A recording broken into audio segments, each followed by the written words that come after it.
I was looking for a hobby during quarantine, lockdown, COVID times.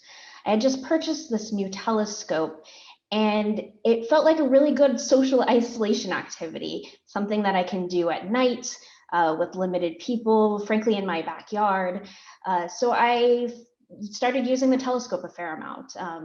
And I started looking at galaxies and nebulas. But it was really when I kind of found an online community of amateurs kind of like myself, where we were able to have targets, have missions, to have kind of a goal in what we were looking at. That's really when it became a true hobby. It became a hobby where there was a social connection, even if it was online, and we all had kind of a mission to look at the stars together. I guess what really drew me to continuing my astronomy journey and kind of learning about astronomy is really around kind of the data collection piece. It's always really nice to look at the stars and the galaxies out there, but being able to contribute to science, being able to collect data that really matters, that really goes into databases and that can theoretically help plan missions as probes get launched all the time. That's what really started intriguing me, I guess you can say.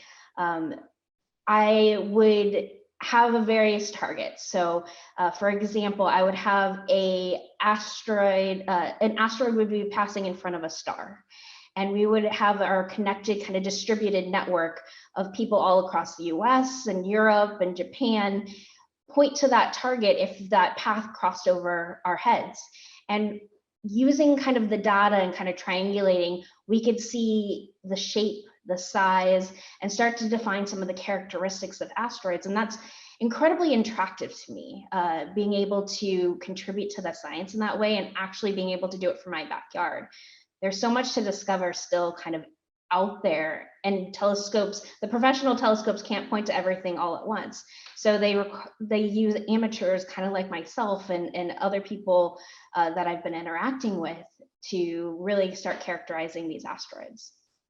So this past weekend, I was able to join up with 5 other Unistellar amateur astronomers as we kind of looked at a star. So at 1:34 a.m., I was in my backyard pointing towards a star in the sky, and I was able to watch as it briefly dimmed and kind of flickered out over the course of, I recorded for about 4 minutes. During that time, it flickered out for about 5 to 6 seconds. And that was kind of the occultation, where an asteroid passed in front of a star. And this particular one was really interesting to the network because it actually links up to a NASA mission that's going to be launching, I believe in October of this year. The asteroid Patroclus is a target for NASA's Lucy mission. So being able to kind of help characterize, help define a little bit more, definitely contributes to the science. And it was very exciting to be able to be outside kind of in the middle of the night, really watching it flicker. You never know if you actually caught it or if it was your imagination a little bit.